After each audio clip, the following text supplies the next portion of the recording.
Hello, নমস্কার। Welcome to it's by Madhulika, easy and tasty recipes by Madhulika. আমার রান্নাঘরে আপনাদের সকলকে স্বাগত। বড়দিনের রাতে যেই প্ল্যাটারটা বানাবো ঠিক করেছি, সেই রেসিপিটাই আজকে আপনাদের সাথে শেয়ার করে নিচ্ছি। বানাবো chicken in creamy mushroom sauce, sauteed veggies আর বাটার গার্লিক রাইস। প্রথমেই নিয়েছি 150 গ্রাম চিকেন ব্রেস্ট। আমি একদম বোনলেস করে টুকরো টুকরো করে কেটে নিয়েছি। স্বাদ মতো নুন, কোয়ার্টার চা চামচ গোলমরিচ গুঁড়ো আর একটা রসুনের কোয়া গ্রেট করে নিয়েছি। নিয়ে ভালো করে মিশিয়ে ম্যারিনেট করে নেব 15 মিনিট। একটা বাটিতে আমি 2 টেবিল স্পুন ময়দা নিয়ে নিয়েছি। তার মধ্যে ম্যারিনেট করা চিকেনের টুকরোগুলো দিয়ে আমি একদম হালকা করে কোট করে নেব। একদম লাইটলি কোট, এরকমভাবে নেড়ে নেড়ে কোট করে নেবেন, তাহলে একদম লাইটলি লেগে যাবে সারা গায়ে ময়দাটা। এক্সট্রা ময়দাটা ঝেড়ে ফেলে আমরা একটা আলাদা বাটিতে মাংসের টুকরোগুলো নিয়ে নেব।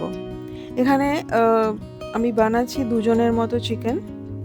3টে রান্নার জন্য আমার 3.5 টেবিল স্পুন রসুন লাগবে, চপ করে নিয়েছি।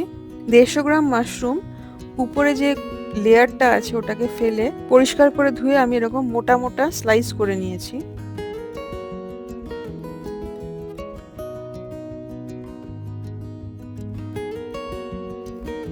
দুই টেবিল স্পুন পার্সলি আমি একদম ফাইনলি চপ করে নিয়েছি। এই রান্নায় পার্সলি পড়লে টেস্টটা একদম অন্যরকম আসে। যদি না পাওয়া যায় তাহলে ধনেপাতা দিতে পারেন। আমরা একটা চিকেন স্টক বানিয়ে নেব। ব্রেস্ট পিসটা কেটে আমি বোনলেস টুকরোগুলো বার করে নিয়েছি।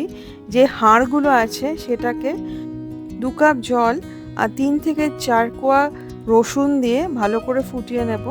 তৈরি হয়ে যাবে চিকেন স্টক। চিকেন স্টকটা ফোটার সময় উপরের স্কামটাকে ফেলে দিতে হবে আর ফোটার পরে ছেঁকে নিতে হবে। প্রথমেই বানাচ্ছি সটেড ভেজিটেবলস। তার জন্যে প্যানের মধ্যে আমি হাফ টিস্পুন মাখন নিয়ে নিয়েছি। দিয়ে দেব হাফ টিস্পুন রসুন কুচি। একটুখানি ভেজে নেব যতক্ষণ না রসুন কুচিটা ট্রান্সলুসেন্ট হয়ে যাচ্ছে, রঙটা পাল্টে যাবে। এবারে আপনারা দিয়ে দিতে পারেন আপনাদের পছন্দ মতো সবজি। আমি আজকে দিয়েছি বিনস, গাজর, broccoli, bell pepper, yellow bell pepper আর বেবিকর্ন। স্বাদ মতো নুন, কোয়ার্টার টিস্পুন গোলমরিচের গুঁড়ো, কোয়ার্টার টিস্পুন অরিগ্যানো দিয়ে আমি এটাকে খুব ভালো করে সতে করে নেব 5 মিনিট। তাতে সবজিগুলো ক্রাঞ্চি থাকবে, খুব বেশি সিদ্ধ হবে না। আপনারা যদি চান সবজিটা পুরো সিদ্ধ করতে, তাহলে একটুখানি চিকেন স্টক দিয়ে 10 মিনিট ঢেকে রান্না করবেন, সবজি একদম প্রপার সিদ্ধ হয়ে যাবে। এবার বানাচ্ছি বাটার গার্লিক রাইস। এটা এক পোর্শন, মানে একজনের জন্য। প্রথমে নিয়েছি 1 teaspoon olive oil, half teaspoon মাখন, দিয়ে দেবো 1 টেবিল স্পুন রসুন কুচি,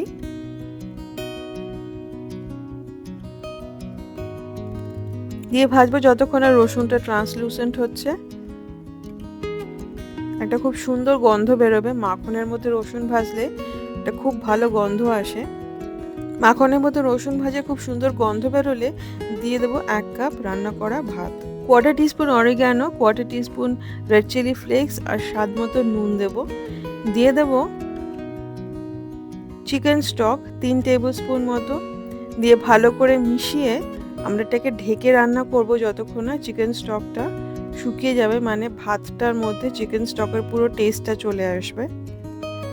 তৈরি হয়ে গেল বাটার গার্লিক রাইস। ঢেকে সরিয়ে রাখবো যাতে সার্ভ করার সময় একদম গরম থাকে।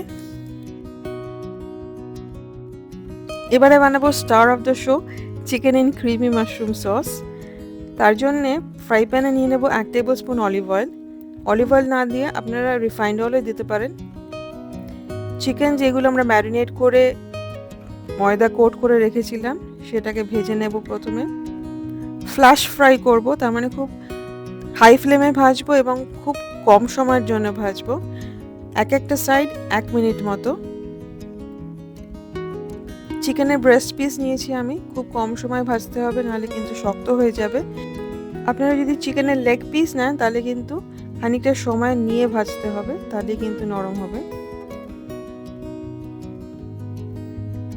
চিকেনটা ভাজা হয়ে গেছে, এবার আমরা তুলে নেব।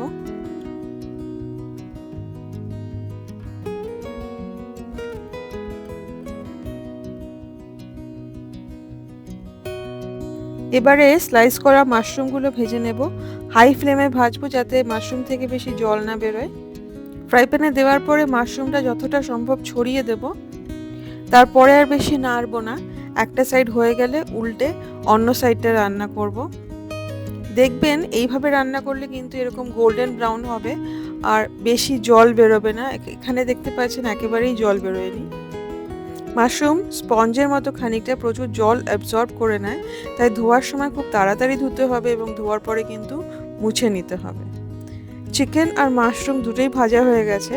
এবারে আবার একটুখানি অলিভ অয়েল দিয়ে 1 টিস্পুন অলিভ অয়েল দিয়ে 1 টেবিল স্পুন এবারে মাখন দেব। দিয়ে দেবো 2.5 টেবিল স্পুন চপ করা গার্লিক। রসুনটাকে আবার সেই আগের মতোই ভাজতে হবে ট্রান্সলুসেন্ট হওয়া অবধি, লাস্ট দুটো রান্নার মতো। রসুনটা ভাজা হয়ে গেলে এবারে আমরা দিয়ে দেব ময়দা, 1 টিস্পুন ময়দা। ময়দাটাকেও মাখনের সাথে খুব ভালো করে ভেজে নিতে হবে যাতে ময়দার কাঁচা গন্ধটা না থাকে।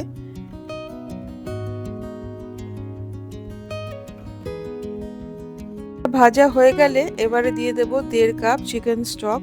চিকেন স্টকটা যখন দেব কন্টিনিউয়াস নাড়িয়ে মেশাবো যাতে লাম্পস না হয়ে যায়,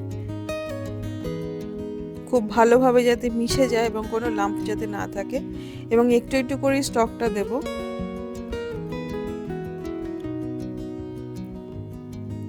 ভালো করে মিশিয়ে ফুটতে দেব।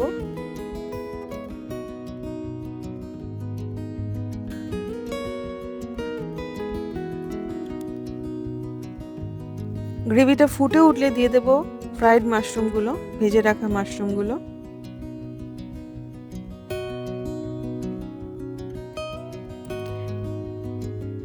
ভালো করে মিশিয়ে নেব। স্টক বানানোর সময় যে হাড় আমরা নিয়েছি তার সাথে যে মাংসটুকু লেগেছিল সেটাও আমরা এর মধ্যে দিয়ে দেব। দিয়ে খুব ভালো করে মিশিয়ে নেব।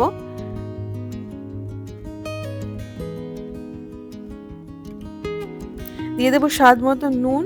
আমি এখানে 1/4 টিস্পুন নুন দিয়েছি, খুব বেশি নুন দিইনি, তার কারণ চিকেনের মধ্যে কিন্তু অলরেডি আমরা আগে নুন দিয়েছি আর এখানে খুব বেশি নুন লাগে না। ঢেকে আমরা রান্না করব 3 মিনিট মতো। ঢাকা খুলে এবারে ভাজা মাংসের টুকরোগুলো দিয়ে দেব। খুব ভালো করে মিশিয়ে নেব।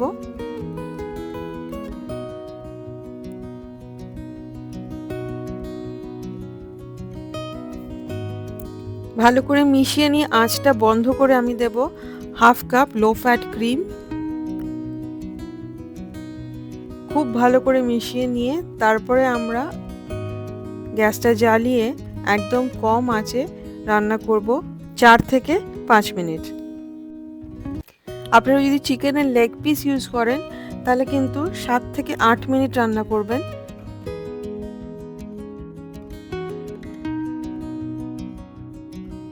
পাঁচ মিনিট পরে ঢাকা খুলে আবার ভালো করে মেশাতে হবে।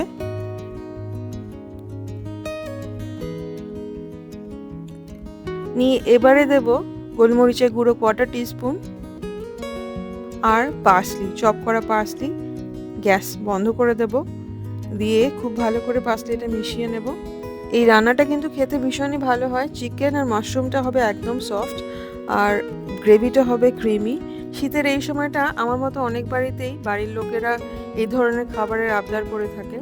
খুব তাড়াতাড়ি এবং কম ইনগ্রেডিয়েন্টসে খালি 150 গ্রাম চিকেন আর 150 গ্রাম মাশরুম দিয়ে বানিয়ে ফেলা যায় এই ধরনের একটি প্ল্যাটার দুজনের জন্য। সার্ভ করার সময় একদিকে দেবেন বাটার গার্লিক রাইস, পাশে সটেড ভেজিস আর আরেকদিকে চিকেন। সার্ভ করার সময় মাথায় রাখবেন যে সব কিছু যাতে গরম থাকে, তাহলে কিন্তু খেতে খুব ভালো লাগবে। আশা করি আমার এই রেসিপিটা আপনাদের সকলের খুব ভালো লাগবে। আমাকে কমেন্ট করে অবশ্যই জানাবেন। আমি প্রত্যেকটা কমেন্ট পড়ি এবং আপনাদের কমেন্টের অপেক্ষায় থাকি। আমার চ্যানেল ইটস বাই মধুলিকা অবশ্যই সাবস্ক্রাইব করবেন। আমি প্রত্যেক মঙ্গলবার, বৃহস্পতিবার এবং শনিবার আমার পছন্দের রান্না যেগুলো মনে হয় আপনাদেরও ভালো লাগবে নিয়ে আসি আপনাদের জন্য, শেয়ার করি আপনাদের সাথে। আমার সাথে থাকবেন, খুব ভালো ভালো রান্না করবেন, খুব ভালো থাকবেন। Happy cooking, merry Christmas, thank you.